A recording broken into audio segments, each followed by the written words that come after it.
Hey, what's up guys? It's Marf and welcome back to another video, and I was also not expecting to make a video about Need for Speed No Limits in 2024, and it's not because anything crazy happened. There wasn't any major update or news or anything, or at least that I'm aware of, but I was literally just on my home screen looking for a game to play because Asphalt 9 is currently in between seasons and we're just waiting for Asphalt Legends Unite at this time.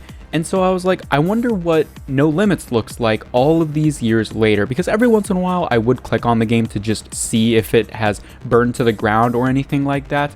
Because when it first came out, I kind of demolished this game. I really did not like it, so I didn't put much time into it at all, but I figured I'd give it another shot and see what's changed over the years. So I played for a bit today, and I'm gonna go ahead and go over everything that I've noticed and my thoughts. So firstly, there has been a complete revamp of the user interface. It was totally different to what I remember back in the good old days, where previously it was sort of a 2D map that you could drag your finger around and click on the different menus, but now it's just one of those flat 2D generic mobile game type things with colors everywhere.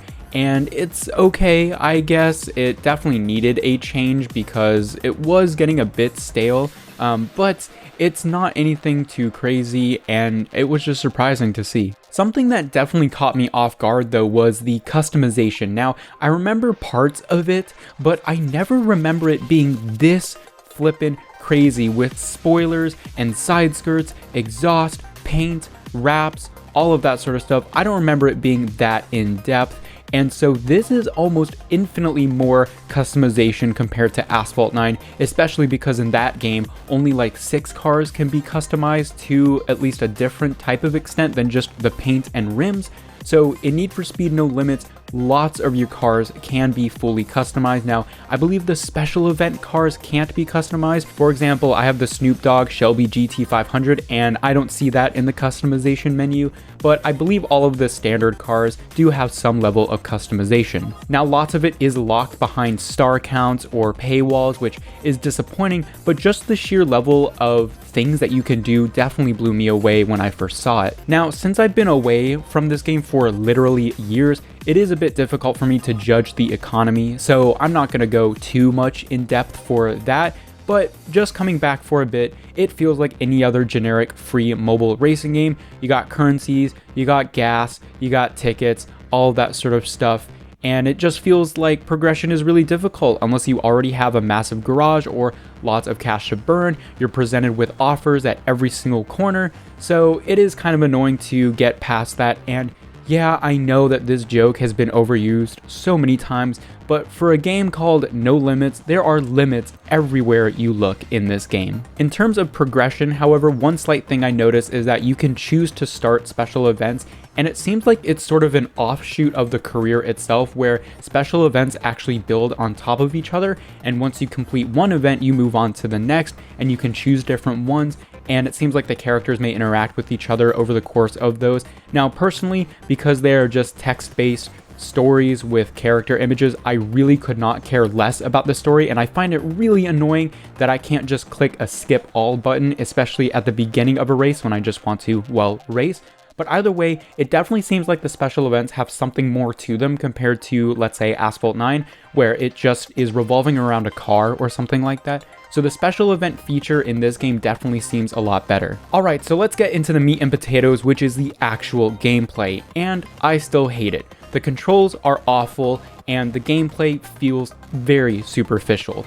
So after coming back from manual controls in Asphalt 9 after all of these years, I mean, I've been in esports competitions, I've casted those tournaments, I've seen the limits of that game, and we're always still pushing the controls and the mechanics in Asphalt 9. And that is the complete opposite compared to No Limits. Even when you choose manual control, there is still extremely heavy assistance, even when the easy drive button is turned off. I can tell that my car moves by itself in corners, and overall it feels like there isn't a lot of depth to the controls. On top of that, the tracks are very simplistic. I'm not sure if I haven't gone to any complicated tracks, but everything that I've experienced so far just has one simple route, and most races never last for even more than a minute.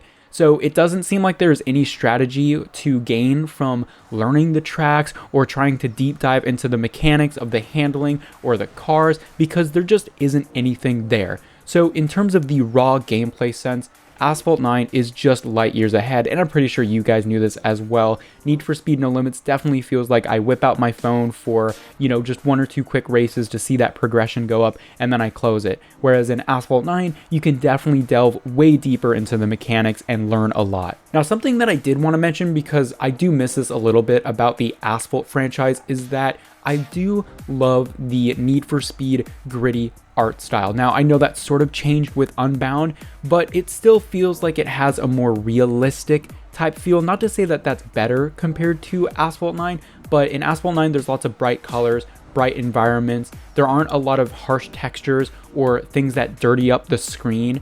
But in this game, it feels like the rain feels more real. The textures have a bit more detail and zest to them. And even though in some aspects the lighting can feel flat just because of how old this game is, it does feel like on some aspects the world has a bit more depth and liveliness compared to Asphalt 9 because it feels a little bit more grungy. Lastly, I want to touch on multiplayer because that isn't real in this game. Now, I don't know if they've updated it or maybe an event is not going on right now, but as far as I'm aware, it still is just racing other people's ghosts. So it is not synchronous, and in my opinion, if you want to call something multiplayer, it's gotta be real synchronous multiplayer. And in my opinion, that also makes me feel so far removed from other players. I love battling against other players one-on-one. It just gives you another feeling of satisfaction and competition, and this game simply does not have it. Lastly, before I end the video, I do want to talk a little bit about the future for Need for Speed, more specifically Need for Speed Mobile, because we know it's being worked on and there have been tests. There's tons of gameplay on YouTube about it. I'm hoping eventually I can get into that. So from what I can tell, the mechanics of Need for Speed Mobile are very different compared to any other Need for Speed game, including this one. It's always hard to judge mechanics based on gameplay though, so take that with a grain of salt. But the fact that they have an open world, and from my understanding it's based purely off of Need for Speed Heat's map, that is really cool to see. A big open world finally for racing games on mobile, where it isn't just a dumbed down version or very small. So I'm really hoping that they bring Need for Speed Mobile to the global platform and community, because Need for Speed No Limits, in my opinion, is not a true Need for Speed game. I've said this very far in the past when this game came out, but in terms of gameplay, in terms of atmosphere and the feel of a Need for Speed game, this is definitely a downgrade from the previous entry, which was Need for Speed Most Wanted, which is well over 10 years old at this point. So it was a shame to see how this game turned out. I have no idea why it's still going. I'm pretty sure the studio that originally developed this, which was Iron Monkeys, or it could be Fire Monkeys now, but anyway, I'm pretty sure they had massive layoffs or something like that recently, which I feel really awful about, because their previous work with the Real Racing franchise and the previous Need for Speed mobile games was absolutely incredible. So I'm hoping that maybe the studio makes a bounce back or something like that. But I'm looking forward to the future of this franchise, especially with Need for Speed Mobile, even though I know it's a Chinese developed game, so who knows what the heck is going to go on in terms of cosmetics and economy for that game. I'm hoping they keep it Need for Speed though. Anyway guys, I hope you enjoyed this video. Let me know your thoughts on Need for Speed No Limits and the future of NFS on mobile in the comments section down below, and I will see you all later.